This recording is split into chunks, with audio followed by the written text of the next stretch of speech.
तो बच्चों, आप सबका क्या हाल है? कमेंट करके बताइए कि आप सब स्वस्थ हैं। जैसा कि आप इसके पहले वाले वीडियो में विज्ञान कक्षा 10 के बारे में जाने थे, जो हम बताए थे कि बूस्टर क्लास है, स्टार्ट कर रहे हैं।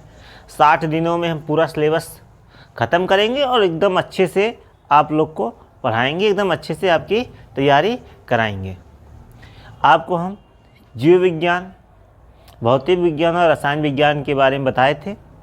तो हम सबसे पहले शुरू करते हैं भौतिक विज्ञान कक्षा 10। क्या शुरू करते हैं? भौतिक विज्ञान कक्षा 10। भौतिक विज्ञान का जो पहला अध्याय है, जो पहला चैप्टर है कक्षा 10 का, उस चैप्टर क्या है भाई? प्रकाश, परावर्तन तथा अपवर्तन। कौन सा चैप्टर है? प्रकाश, परावर्तन तथा अपवर्तन।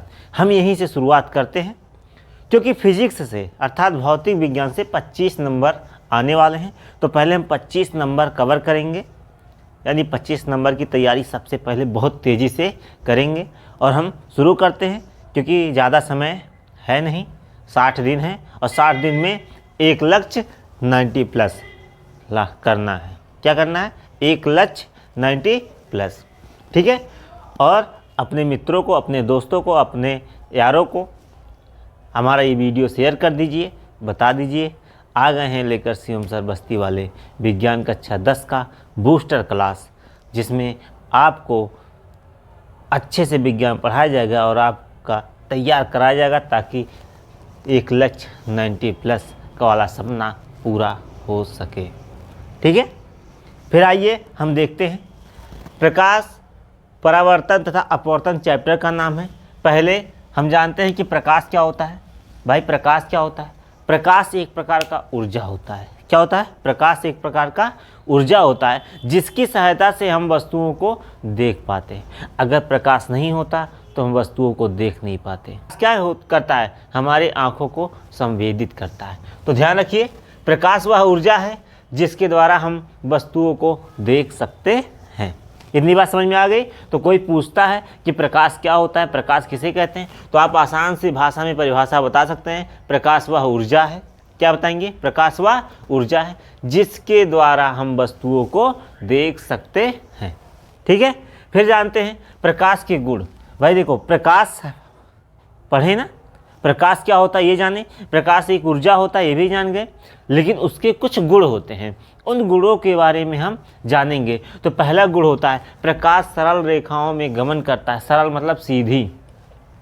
सरल मतलब क्या होता है? सीधी। प्रकाश हमेशा सीधी रेखा में गमन करता है। एकदम ध्यान लगा के एकदम अच्छे से समझिए, प्रकाश हमेशा सरल रेखा में गमन करता है, मतलब प्रकाश हमेशा सीधी रेखा में गमन करता है। ठीक है। और दूसरा क्या है? प्रकाश को गमन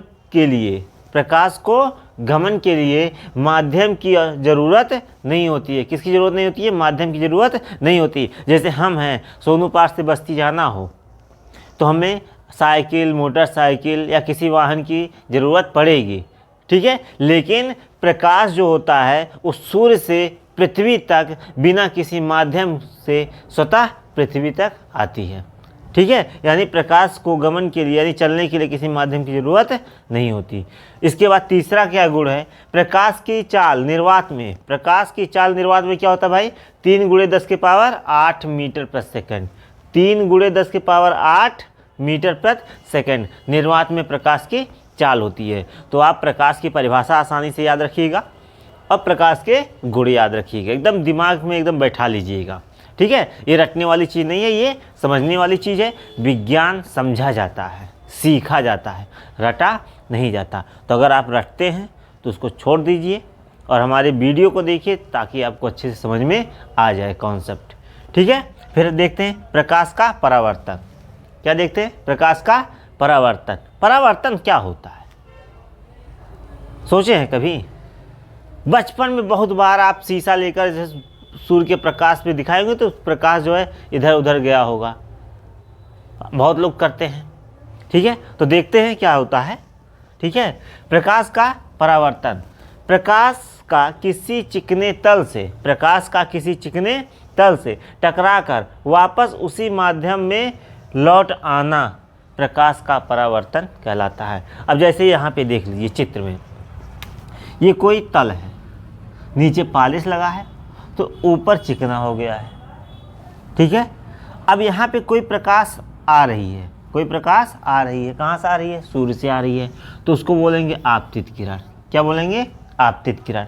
और जब ये टकराएगी, टकरा के उसी माध्यम में वापस जाएगा, उसी माध्यम में वापस जाएगा, तो वापस जाने वाली किरण को बोलेंगे परावर्तित किरण। तो आने वाली को आपतित किरण, जाने वाली को परावर्तित किरण बोलते हैं। ठीक है, तो आने के बाद टकरा कर फिर उसी माध्यम में जाना ही क्या कहलाता है? प्रकाश का परावर्तन कहलाता है। इतनी बात समझ में आ गई? अब देखो, ये जो क्रिया होती है, अगर इसके बीच में हम एक काल्पनिक अभिलंब खींच दें, क्या खींच दें? काल्पनिक अभिलंब खींच दें। ध्यान से समझिएगा, क्या खींच दें?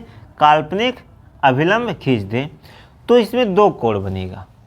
एक बनेगा आपतन कोण और दूसरा बनेगा आपतन कोण को I से दर्शाते हैं और परावर्तन कोण को R से दर्शाते हैं। तो ध्यान दीजिएगा, क्या बनेगा? आपतन कोण I और परावर्तन कोण R बनेगा। ठीक है, इतनी बात समझ में आ गई? तो समझिए, प्रकाश वह ऊर्जा है जिसके द्वारा हम वस्तुओं को देख सकते हैं। प्रकाश के कई गुण होते हैं, लेकिन हम 3 ही लिखे हैं।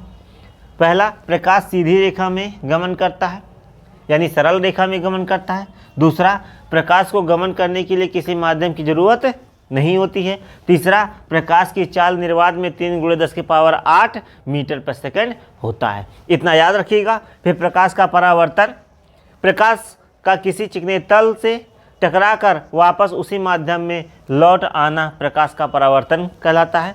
जब कोई प्रकाश किसी चिकने तल पर टकराता है तो उसी माध्यम में वापस लौट जाता है, और इसी क्रिया को क्या कहते हैं? प्रकाश का परावर्तन कहते हैं। जब हम काल्पनिक अभिलंब खींचते हैं तो 2 कोण बनता है। एक कोण को आपतन कोण, दूसरे कोण को परावर्तन कोण कहते हैं, और दोनों कोण का मान क्या होता है? बराबर होता है। इतनी समझ में आ गया होगा प्रकाश क्या होता है, प्रकाश के गुण क्या होते हैं और प्रकाश का परावर्तन। फिर हम देखते हैं परावर्तन के नियम। क्या देखते हैं? परावर्तन के नियम। परावर्तन के 2 नियम होते हैं। कितने नियम होते हैं? 2। पहला, आपतित किरण, परावर्तित किरण, अभिलंब। ये हो गया आपतित किरण, ये हो गया परावर्तित किरण, और बीच वाला क्या हो गया? अभिलंब। तीनों एक ही तल पे होते हैं। अगर हम देखेंगे तो ये आपतित किरण हो गया, इसी बिंदु पे आता है। ये परावर्तित किरण हो गया, इसी बिंदु पर है, और ये अभिलंब भी इसी बिंदु पर है। यानी आपतित किरण, परावर्तित किरण, अभिलंब तीनों एक ही तल में होते हैं, और इस तल को आपतन तल कहते हैं। यानी ये तल कौन सा है भैया? आपतन तल है। कौन सा तल है? आपतन तल है। और जो दूसरा नियम है, दूसरा नियम क्या है? आपतन कोण। कौन सा कोण? आपतन कोण तथा परावर्तन कोण सदैव बराबर होते हैं। ठीक है, आपतन कोण और परावर्तन कोण, मतलब ये I कोण और R कोण दोनों क्या होते हैं? हमेशा बराबर होते हैं। यानी कोण I बराबर कोण R। ठीक है, तो मित्रों, बच्चों, आप सब हमारे चैनल को लाइक करिए, शेयर करिए, सब्सक्राइब करिए, और इसी तरह आपको आसान से आसान भाषा में हम विज्ञान समझाएंगे, और हमारा जो सपना है, आपका जो सपना है, 90+ वाला सपना पूरा करेंगे। जय हिंद, जय भारत।